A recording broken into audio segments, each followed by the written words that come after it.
اعوذ باللہ من الشیطان الرجیم بسم اللہ الرحمن الرحیم۔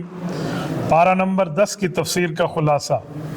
پارہ نمبر 10 کی پہلی آیت میں وَاعْلَمُوا أَنَّمَا غَنِمْتُم مِّن شَيْءٍ، اس آیت میں اللہ تعالیٰ نے مال غنیمت کی تقسیم کے احکام کے بارے میں ارشاد فرمایا ہے۔ سورۃ انفال کے شروع میں ہم پڑھ چکے ہیں کہ اللہ تعالیٰ سے نبی پاک صلی اللہ علیہ وسلم کے ذریعے مال غنیمت کی تقسیم کا سوال ہوا تھا، تو اس کے جواب کی تفصیل عرض کر دی گئی تھی۔ پھر یہاں اب مال غنیمت کے 5 حصوں کے بارے میں بتایا جا رہا ہے کہ ان میں 4 حصے مجاہدین فی سبیل اللہ کے اندر برابر تقسیم ہوں گے، اور مال غنیمت کا 5واں حصہ چونکہ خالص اللہ تعالیٰ کی ملکیت ہے، اس لیے یہ حصہ اللہ تعالیٰ کی طرف سے نبی پاک صلی اللہ علیہ وسلم اور حضور پاک علیہ الصلوۃ والسلام کے رشتہ دار، یتیموں، مسکینوں اور مسافروں کو دیا جائے گا۔ اس کے آگے غزوہ بدر کا بقیہ حصہ بیان کیا گیا ہے۔ ہم نے غزوہ بدر کے متعلق کل بھی اور گزشتہ کل بھی چند باتیں پڑھی تھیں، تو اس کا بقیہ حصہ ان آیات کے اندر ہے۔ اذ انتم بالعدوۃ الدنیا وہم بالعدوۃ القصویٰ والرکب اسفل منکم، اس آیت میں اللہ جل شانہ نے غزوہ بدر کا ذکر فرمایا، اور غزوہ بدر مسلمان اور کفار کے درمیان وہ پہلی جنگ ہے جس نے مشرکین مکہ اور کفار کی کمر توڑ کے رکھ دی تھی، کیونکہ یہ سمجھتے تھے ہم 1000 ہیں اور وہ سامنے والے تو کچھ بھی نہیں ہے، ہمارے پاس ساز و سامان بھی ہے، ان کے پاس کوئی اسلحہ نہیں ہے، اور ان کو تو ہمارے اوپر کوئی فتح پانے کی کسی قسم کا کوئی امکان نہیں ہے، مگر اللہ تعالیٰ کی غیبی مدد نے تو ان کی کمر توڑ کے رکھ دی۔ تو اس بارے میں اللہ جل شانہ نے بیان فرمایا کہ اسلام کے لیے ہم نے فتوحات کے گویا دروازے کھول دیے۔ اس سے آگے یا ایھا الذین آمنوا اذا لقیتم کی آیت میں اللہ تعالیٰ نے مدد حاصل کرنے کے 6 اصول ذکر فرمائے ہیں کہ اگر میدان جہاد میں اللہ جل شانہ کی مدد چاہیے تو اس کے لیے 6 ترتیبیں کی جائیں، تو یہ 6 ترتیبیں وہ ہیں جس کے ذریعے اللہ تعالیٰ کی مدد چھن چھن کی برستی ہے۔ میں ان 6 طریقوں کو بیان کرنے سے پہلے حضرت علامہ اقبال رحمۃ اللہ علیہ کے ایک شعر پڑھتا ہوں جو آپ اور ہم پڑھ چکے بھی ہیں، سن بھی چکے ہیں۔ حضرت علامہ اقبال رحمۃ اللہ علیہ ارشاد فرمایا کرتے تھے کہ فضائے بدر پیدا کر فرشتے تیری نصرت کو، اتر سکتے ہیں گردوں سے قطار اندر قطار اب بھی۔ تو یہ فضائے بدر کے 6 اصول ہیں جس کو بیان کیا جا رہا ہے۔ نمبر 1، اللہ تعالیٰ نے بیان فرمایا کہ میدان جہاد میں ثابت قدمی اختیار کریں۔ نمبر 2، آپ جہاد کے میدان میں ٹھہر کے بھی اللہ تعالیٰ کا ذکر نہ بھولیں بلکہ اللہ کا ذکر کثرت کے ساتھ کریں۔ نمبر 3، اللہ اور اس کے رسول کی اس میدان جنگ کی ایمرجنسی میں بھی اطاعت نہ چھوڑیں بلکہ اطاعت کے اوپر مضبوط رہیں۔ نمبر 4، آپس کے اختلاف سے بالکل پرہیز کریں۔ نمبر 5، اگر جنگ میں ناموافق حالات آ جائیں تو صبر کریں۔ نمبر 6، کفار کی طرح تکبر اور ریاکاری نہ کریں۔ یہ 6 اصول ہیں جس کو علامہ اقبال رحمۃ اللہ علیہ نے اپنے شعر میں فضائے بدر کی طرف اشارہ فرمایا ہے۔ اگر یہ 6 چیزیں کر لی جائیں تو اللہ کی مدد اور نصرت یہ کھینچ کے گویا یہ 6 اصول اس کو لے کر آ جاتے ہیں۔ بعض مفسرین نے لکھا ہے کہ جو فرشتے اترے ہیں نا جنگ بدر میں، یہ قیامت تک ہر مجاہد فی سبیل اللہ کی مدد کے لیے اتریں گے اگر وہ ان طریقوں پہ چلے گا۔ یہ ان کی ڈیوٹی ہے، اللہ جل شانہ نے ان کو ایسی ڈیوٹی عطا فرمائی ہے۔ اس کے آگے وَأَعِدُّوا لَهُم مَّا اسْتَطَعْتُم مِّن قُوَّةٍ وَمِن رِّبَاطِ الْخَيْلِ تُرْهِبُونَ بِهِ عَدُوَّ اللَّهِ وَعَدُوَّكُمْ، اس آیت میں اسلحہ اور جنگ کی تیاری رکھنے کے لیے اللہ جل شانہ نے حکم فرمایا ہے۔ مسلمان کو ہر وقت جہاد فی سبیل اللہ کے جذبے سے اور شوق شہادت سے سرشار ہونا چاہیے۔ تو اس آیت کے اندر پتہ چلتا ہے، اللہ فرماتے ہیں وَأَعِدُّوا لَهُم مَّا اسْتَطَعْتُم مِّن قُوَّةٍ، آپ کے پاس جتنی قوت ہے، یہاں من القوہ نہیں ہے، من قوہ ہے، نکرہ ہے، کامن ناؤن ہے، پراپر نہیں ہے، معرفہ نہیں ہے، ہر طرح کی قوات اکٹھی کریں کفر کے خلاف۔ وَمِن رِّبَاطِ الْخَيْلِ، اس زمانے میں بہترین قسم کی جنگی طاقت گھوڑا ہوتی تھی، تو اللہ جل شانہ نے گھوڑے کی بات ارشاد فرمائی کہ آپ اس کو بھی اپنے پاس رکھیں۔ کیوں؟ تُرْهِبُونَ بِهِ عَدُوَّ اللَّهِ وَعَدُوَّكُمْ، اس سے تمہارے اور اللہ کے دشمن تم سے ڈریں گے۔ اللہ کے دشمن تو ڈریں گے، تمہارے دشمن کا کیا معنی؟ کیا ہمارے ذاتی دشمن کی بات ہے؟ جی نہیں، جو اللہ رسول کا دشمن ہے، جب مسلمان اللہ رسول کے حق میں چلے گا تو وہ اللہ رسول کا دشمن ان کا بھی دشمن بن جائے گا۔ اس وجہ سے فرمایا کہ تمہارے دشمن اور خدا کے دشمن تم سے مرعوب ہو جائیں گے۔ ان آیت کے تحت حضرت شیخ الہند مولانا محمود حسن رحمہ اللہ نے جو فوائد عثمانی ہے جسے ہم تفسیر عثمانی کہتے ہیں، وہاں فرمایا کہ اس زمانے میں یہ گھوڑے جو ہیں یہ بہت بڑی پاور ہوتے تھے۔ آج کے زمانے میں آپ 2 بلڈوز ہے، ٹینک ہے، توپ ہے، یہ ساری چیزیں اس کے اندر شامل ہیں۔ اس سے اگلی آیت میں ما کان لنبی ان یکون لہ اسریٰ حتی یثخن فی الارض، ان آیات کے اندر اللہ جل شانہ نے ایک پس منظر کو بیان فرمایا ہے۔ 70 کافر قتل ہوئے جنگ بدر میں، 70 کافر پکڑے گئے۔ اب جو پکڑے گئے ان کا کیا کریں؟ مختلف صحابہ کرام کی رائے آئی۔ کچھ صحابہ کرام کی تو یہ ہے، جیسے حضرت عمر رضی اللہ عنہ کی تھی اور حضرت معاذ، سعد بن معاذ رضی اللہ عنہ کی تھی کہ یا رسول اللہ ہمارے رشتہ دار ہمارے حوالے کر دیں، ہم ان کا سر قلم کرتے ہیں، یہ آپ کے مقابلے میں تلوار لے کر آئے ہیں تاکہ دنیا کو پیغام جائے کہ رشتہ داری بعد میں ہے اور نبوت سے محبت پہلے ہے۔ مختلف مشورے آتے رہے۔ حضرت ابوبکر صدیق رضی اللہ عنہ نے اس دوران رسول اللہ صلی اللہ علیہ وسلم کا چہرہ پڑھ رہے تھے کہ حضور علیہ السلام کی خواہش کیا ہو سکتی ہے۔ فیس ریڈنگ کرتے ہوئے حضرت ابوبکر ایک نتیجے پہ پہنچے۔ آخر میں ابوبکر نے مشورہ دیا اور وہ منظور ہو گیا۔ مشورہ کیا دیا کہ یا رسول اللہ میرا تو جی چاہتا ہے کہ ان میں جو پڑھے لکھے لوگ ہیں نا، ان کو کہیں ہمارے بندوں کو آپ سکھا دو، اگر یہ پڑھنا لکھنا سکھا دیں تو ہم وہی لکھنے میں ہمیں بڑا فائدہ ہو جائے گا، نہیں تو ان سے فدیہ لے لیں اور وہ اسلام پہ لگائیں۔ نبی علیہ السلام نے اسی پر ہی فیصلہ فرمایا۔ اللہ جل شانہ نے اوپر سے یہ آیت اتاری کہ دیکھیں اگر یہ بات طے نہ ہوتی اللہ تعالیٰ کی طرف سے کہ یہ ایسے ہی ہوگا، ورنہ تو ان لوگوں پہ عذاب آ جاتا جو کہہ رہے تھے ان کے اوپر یہ نرمی کر دیں یا یہ نرمی کر دیں، لیکن اللہ کے دربار میں یہ بات طے ہو چکی تھی، اسی لیے اللہ جل شانہ نے آپ کو اس چیز کے اوپر برقرار رکھا ہے۔ اس آیت کو بیان فرمایا اور پھر فرمایا کہ نبی کے لیے چیز جائز نہیں ہے کہ اس کے پاس قیدی ہوں اور وہ ان کا زمین میں خون نہ بہا دے، یعنی کہ کوئی بندہ نبوت کے مقابلے میں آئے تو اس کا خون پانی کی طرح بہنا یہ اسلام میں جائز ہو جاتا ہے، کیونکہ وقت کے نبی کا مقابلہ کر رہا ہے۔ تو یہ قرآن کی آیت نے واضح ایک بات فرمائی۔ اس کے آگے اللہ جل شانہ نے والذین آمنوا وہاجروا وجاہدوا فی سبیل اللہ، اس آیت میں مہاجرین اور انصار اور ہجرت کی بات فرمائی ہے کہ دین کے لیے ہجرت کرنا، دین کے لیے علاقے کو چھوڑ دینا، ماحول کو چھوڑ دینا، یہ بہت بڑے اجر اور ثواب کی بات ہے اور پکے مومن ہونے کی بات ہے۔ اس کے آگے 9 نمبر کی سورت توبہ شروع ہو رہی ہے۔ اس کا نام سورت البرات بھی ہے، سورت توبہ بھی ہے، سورت القتال بھی ہے، مختلف اس کے نام ہے۔ سورت البرات تو اس لیے ہے کہ جو کفار سے معاہدہ ہوا تھا اس سے برات کا اعلان کر دیا گیا، اور سورت التوبہ اس لیے ہے اس کا نام کہ اس میں مسلمان صحابہ کرام جو جنگ تبوک پہ نہیں جا سکے تھے ان کی توبہ قبول ہوئی ہے، اور سورت القتال اس لیے اس آیت میں ہے کہ اس میں اللہ تعالی نے جہاد فی سبیل اللہ کے کھلے کھلے احکامات ارشاد فرمائے ہیں۔ یہ صورت نازل ہوئی تو اس صورت میں اللہ جل شانہ نے، صورت نازل تو فتح مکہ کے بعد ہوئی ہے، تو پہلی 5 آیات میں 4 قسم کے مشرکین کے ساتھ اللہ جل شانہ نے بات ارشاد فرما دی۔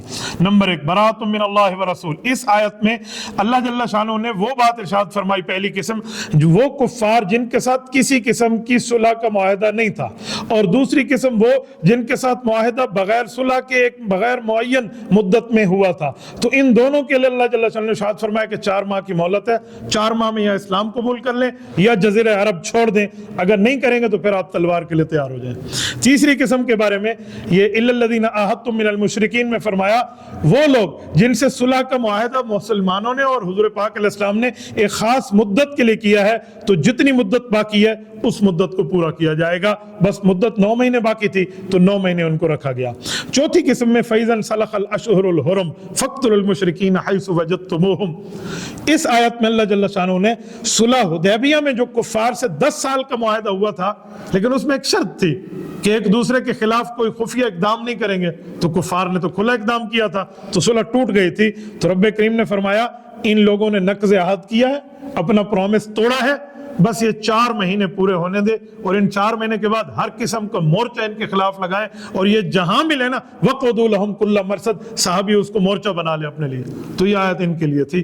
یہ وہ آیات ہیں جس سے کفار کے ذہن کے دریچے ہل گئے تھے کہ یار کل تک تو ہم مارتے تھے، گالیاں دیتے تھے، ظلم کرتے تھے، حضرت بلال کے سینے پہ پتھر رکھ دیا جاتا، حضرت زنارہ کی آنکھیں نکال دی گئیں، حضرت سمیہ کو شہید کر دیا گیا، خباب ابن ارت کو شعلوں پہ لٹا دیا گیا، کچھ نہیں کہتے تھے۔ آج تو ان سب کو اجازت ہے، اب یہ جہادی حکم میں اجازت ہو گئی تھی تو پھر اسلام ایسے پھیلا ہے جیسے پھیلنے کا حق تھا، کیونکہ ضدی کافر یہ تلوار کے آگے سیدھے، جس نے نبوت اور خدا کا مقابلہ کرنا ہے تو اسے پھر تلوار نے سیدھا کیا تھا۔ یہی بات تو صلاح الدین ایوبی رحمۃ اللہ علیہ سے کسی نے پوچھی تھی کہ اسلام تلوار سے پھیلا ہے یا اخلاق سے پھیلا ہے؟ انہوں نے فرمایا یہ دونوں باتیں اپنی جگہ ٹھیک ہیں، لیکن اتنی بات ہم جانتے ہیں کہ اسلام کی حفاظت ہمیشہ تلوار سے ہوئی ہے۔ حضور پاک صلی اللہ علیہ وسلم کے ناموں میں ایک نام ہے نبی الملاحم، نبی السیوف، کہ حضور پاک علیہ السلام جہادی نبی ہیں اور نبی علیہ السلام تلوار والے نبی ہیں، یہ ان جیسے کفار کے لیے تھا جو نبی علیہ السلام کے مقابلے میں تھے۔ اس کے آگے اللہ جل شانہ نے ایمان کے بغیر کوئی عمل قابل قبول نہیں ہے، اس کے بارے میں ارشاد فرمایا۔ پھر غزوہ حنین کو ذکر فرمایا، لَقَدْ نَصَرَكُمُ اللَّهُ فِي مَوَاطِنَ كَثِيرَةٍ وَيَوْمَ حُنَيْن۔ ہوا یہ تھا کہ یوم حنین میں 12,000 صحابہ کا لشکر تھا، جو نئے ایمان والے چند لوگ تھے نا، ان کے منہ سے ایک جملہ نکل گیا جو اللہ جل شانہ کو ناپسند ہوا۔ جملہ یہ تھا کہ آج تو ہم 12,000 ہیں، ہم 313 تھے، اس وقت ہم نے کافروں کے چھکے چھڑا دیے تھے، آج تو ہم ہزاروں میں ہیں۔ اللہ جل شانہ کو یہ بات ناگوار گزری کہ بھئی آپ تعداد پر بھروسہ کر رہے ہیں، آپ کو اللہ رب العزت کی قدرت اور اللہ رب العزت کی اوپر توکل نہیں ہے، یہ اچھا نہ لگا۔ تو رب کریم نے یوم حنین میں تھوڑی سی سختی دکھائی کہ یہ دیکھیں اگر اللہ جل شانہ کی مدد تھوڑی سی ہٹے تو پھر سختی کیا ہوتی ہے۔ اتنی یکبارگی سے کافروں نے حملہ کیا کہ معدود صحابہ کرام، بڑے بڑے اجلہ صحابہ کرام کے علاوہ باقی سب ہٹ گئے تھے۔ پھر حضرت عباس کی آواز آئی، پھر نبی علیہ السلام نے بلایا تو سب لوٹ کے آئے، اور سب نے پھر اس بات کے بعد عہد کیا کہ آئندہ جملہ نہیں کہیں گے۔ پھر اللہ جل شانہ نے معافی کا اعلان فرمایا۔ اس سے سمجھ آتا ہے کہ صحابہ سے کوئی بات ہو جاتی ہے، وہ اللہ رسول کے درمیان رہتی ہے اور پھر وہ معاف بھی ہو جاتی ہے۔ کسی تیسرے آدمی کو قاضی، جج اور جسٹس بننے کا صحابہ کے بارے میں اختیار نہیں ہے کہ آپ ان کے بارے میں فیصلہ کرتے پھریں۔ اگر کلاس میں غلطی ہو جائے تو وہ استاد اور شاگرد کا معاملہ ہوتا ہے، آؤٹ سائڈر اس پہ بیٹھ کے اپنے کمنٹس نہیں کر سکتا۔ تو اللہ جل شانہ نے معافی بھی دی اور پھر ان کے اوپر اللہ تعالی نے رحمت بھی جاری رکھی۔ اس کے آگے قاتل الذین لا یؤمنون باللہ ولا بالیوم الآخر، اس آیت میں اللہ تعالی جل شانہ نے اہل کتاب کے بارے میں حکم فرمایا تھا کہ اہل کتاب کا معاملہ کیا ہے۔ جو اہل کتاب ہے یعنی جن کو تورات ملی ہے، زبور ملی ہے، انجیل ملی ہے، یہ جو اہل کتاب والے ہیں ان کے بارے میں ارشاد فرمایا کہ مشرکین جزیرہ عرب میں رہنے کی گنجائش ان کو نہیں تھی۔ اب مسلمانوں کو حکم دیا کہ اہل کتاب سے بھی جہاد کریں، یا تو وہ ذلیلوں کے جزیہ دیں گے اور یا وہ جزیرہ عرب سے نکل جائیں گے۔ کیوں؟ تم تو آسمانی مذہب والے ہو، تمہارے پاس تو موسیٰ علیہ السلام کے وعدے موجود ہیں، عیسیٰ علیہ السلام کے وعدے موجود ہیں، حضرت داؤد علیہ السلام کے وعدے موجود ہیں، تم بھی نبی پر ایمان نہیں لاتے۔ یعنی ان کے ساتھ زیادہ سختی کی بات ہوئی کہ چلو مشرک تو مشرک تھا، ان کے پاس کوئی کتاب نہیں ہے، یہود عیسائیوں کے پاس تو کتاب موجود ہے اور اس میں نبی علیہ السلام کا ذکر ہے، تو تمہیں تو زیادہ ایمان لانا چاہیے تھا۔ پھر ان کی بات ارشاد فرمائی۔ اس کے بعد اللہ تعالی جل شانہ نے ناحق مال کھانے پر وعید ارشاد فرمائی۔ یہودیوں کے جو مولوی تھے وہ پیسے لے کر تورات کے احکام کو بدل دیتے تھے۔ جو برگر فیملی ہوتے وہ پیسے دیتے تو یہ ان کے لیے حکم اور دیتے، اور جو غریب بندہ ہوتا اس کے لیے حکم اور دیتے۔ ہوا یہ تھا کہ ان میں ایسا ہوا، ایک بندے سے غلطی ہو گئی تو نبی علیہ السلام نے جو حکم بیان فرمایا وہ قرآن میں بھی تھا اور تورات میں بھی تھا۔ انہیں کہا جی تورات میں تو نہیں ہے، آپ ذرا دکھائیں کہاں ہے۔ اب یہ سمجھتے تھے نبی علیہ السلام عربی جانتے، وہ تو عبرانی میں، وہ لے کر آئے اور اوپر ہاتھ رکھ کے بیٹھ گیا وہ یہودی اسی میں جس جگہ وہ آیت لکھی ہوئی تھی تورات میں۔ تو حضرت عبداللہ بن سلام رضی اللہ تعالیٰ تو یہود سے مسلمان ہوئے تھے، انہوں نے کہا جی ہاتھ اٹھانا، یہ کیا لکھا ہوا ہے؟ تو انہوں نے پڑھ کے دے دیا عبرانی زبان میں، تو یہ ہکے بکے رہ گئے۔ تو اللہ جل شانہ نے ان کے لیے فرمایا کہ ان کو شرم کرنی چاہیے، یہ لوگوں کا مال بھی کھاتے ہیں اور وہ بھی حرام کھاتے ہیں، حلال طریقے سے بندہ کھائے۔ تو ان کے بارے میں یہ بات ارشاد فرمایا ایسے لوگوں کے لیے قیامت میں دردناک عذاب ہے۔ اس کی اگلی آیات میں پھر اللہ تعالی نے غزوہ تبوک کو ذکر فرمایا۔ غزوہ تبوک کا چھوٹا سا پس منظر میں عرض کر دوں، یہ نبی علیہ السلام کی دنیاوی ظاہری زندگی کا آخری غزوہ ہے۔ اس کو غزوہ تبوک کہتے ہیں۔ تبوک میلوں کے حساب سے دیکھیں تو 800 سے 900 میل بنتا ہے، کلومیٹر میں دیکھیں تو 1200-1100 کلومیٹر بنتا ہے۔ یہ مدینہ طیبہ سے 1200 کلومیٹر کا سفر بنتا ہے تبوک۔ یہ ملک شام کا بارڈر ہے۔ میں نے الحمدللہ یہاں وزٹ بھی کیا، میں نے یہاں وقت بھی گزارے ہیں دن رات، اس جگہ کو دیکھا ہے جہاں نبی علیہ السلام کے خیمے تھے۔ میں آپ کو ایک عجیب بات بتاؤں، ہم وہاں گئے تو جس جگہ خیمے تھے نا صحابہ کرام کے، وہاں مسجدیں بنی ہوئی تھیں۔ وہاں میں نے ایک بڑی عجیب چیز دیکھی، مسجدوں کے اوپر بہت سی مسجدیں ایسی تھیں جس پر چاند آدھا تھا، جیسے ایسے چاند ہوتا ہے چھوٹا سا بنا ہوا، اور 2 مساجد ایسی تھی جس پر پورا گول چاند تھا، آدھا نہیں تھا، وہ چاند ان کے میناروں پر بنا ہوتا۔ ہم نے اس کو نوٹ کیا کہ یار پتہ نہیں کیا بات ہے، اب ہمارے سامنے بات نہیں تھی۔ تو وہاں ایک بزرگ ملے، اسے شیبہ کہتے ہیں نا بزرگ، ان نے ہمیں بتایا کہ یہ ہم نے ایک خفیہ نشانیاں لگائی ہیں۔ جس جگہ حضور علیہ السلام نے صحابہ کے خیمے لگوائے تھے وہاں آدھا چاند ہے، جہاں سرکار کا خود خیمہ لگا تھا اس جگہ ہم نے مسجد بنا کر پورے چاند لگائے ہیں۔ صلاح الدین ایوبی رحمہ اللہ کا وہاں قلعہ بھی ہے، بہت خوبصورت شہر ہے تبوک، اور اس میں بڑا سکون ہے۔ اللہ جل شانہ ہم سب کو زیارت عطا فرمائے۔ تو غزوہ تبوک میں نبی علیہ السلام نے سفر کیا، شدید گرمی میں کیا، مدینہ کے باغات پک چکے تھے، صحابہ کرام نے باغات کے پکنے کو نہیں دیکھا، حالانکہ پورے سال کی معیشت کا انحصار اسی پر ہوتا تھا۔ یہ حضور علیہ السلام کے نام پہ چلے اور حضور علیہ السلام گئے۔ یہ کسی قوم سے جہاد نہیں تھا، یہ پوری سلطنت روم سے جہاد تھا، یہ اسٹیٹ ٹو اسٹیٹ ایک فائٹ اور جنگ تھی۔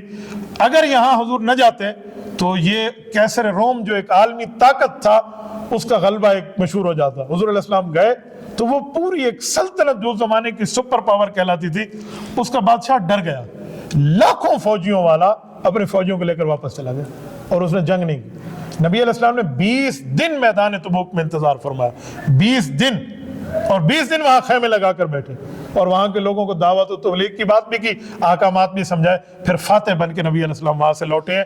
صحابہ کرام فرماتے ہیں نبی علیہ السلام کا بڑھاپا اتنا تھا، 62 سال کی عمر تھی۔ اس جہاد میں ہم نے حضور کے ساتھ سفر کیا، داڑھی مبارک میں 15 سے 18 بال سفید تھے۔ دیکھیں نا محبت، دیکھیں صحابہ کرام کی حضور علیہ السلام سے کہ ایک ایک چیز کو محفوظ کیا ہے۔ اللہ جل شانہ نے اس غزوے کی بات فرمائی اور پھر صحابہ کرام کو فرمایا کہ دنیا ایک متاع ہے، دنیا ایک چند روزہ فائدے کی چیز ہے، آخرت اور جہاد میں بہت بڑی بات ہے۔ یہ پوری کی پوری ترغیب دی ہے۔ اس کی اگلی آیات میں اذ یقول لصاحبہ لا تحزن ان اللہ معنا، یہ ایسی آیت ہے جس پہ ایمان سے بندہ جذباتی ہو جاتا ہے، اس پر انسان اپنے جذبات ایمان کو روک نہیں سکتا۔ اس آیت میں اللہ جل شانہ نے حضرت ابوبکر صدیق کے لیے صحابی ہونے کا لفظ اتارا ہے، یعنی پورے قرآن پاک، اللہ اکبر، پورے قرآن پاک میں کسی جگہ کسی شخص کا ذکر کر کے لفظ صحابیت کے بارے میں یوں نہیں آتا، مجمع آتا ہے اکٹھا، صحابہ ہیں، صحابہ اس طرح، لیکن ابوبکر کے لیے لصاحبہ ہی لفظ اتارا ہے کہ جس وقت پیغمبر کے صحابی نے یہ بات کی غار میں، اور غار میں تو کل 2 افراد ہیں، حضور علیہ السلام اور حضرت ابوبکر ہے۔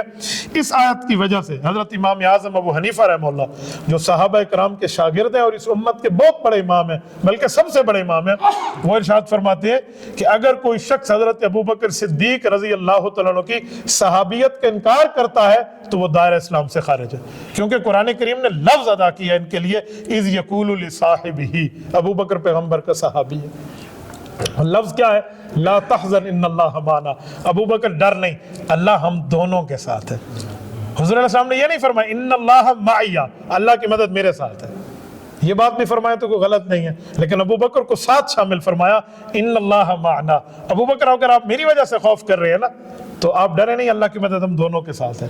اچھا ابوبکر کا خوف کیوں تھا؟ ابوبکر صدیق فرماتے ہیں میرا خوف صرف اس وجہ سے تھا کہ اگر آج رسول اللہ کو کچھ ہو گیا تو قیامت تک کے مسلمانوں کو میں کیا منہ دکھاؤں گا کہ اللہ کی امانت کا میں نے پہرہ داری کیا کی ہے۔ یہ ابوبکر صدیق کو خوف تھا، تو اللہ جل شانہ نے اس بات کو اس لفظ کے ساتھ ذکر فرمایا جو وہاں لفظ ہوا۔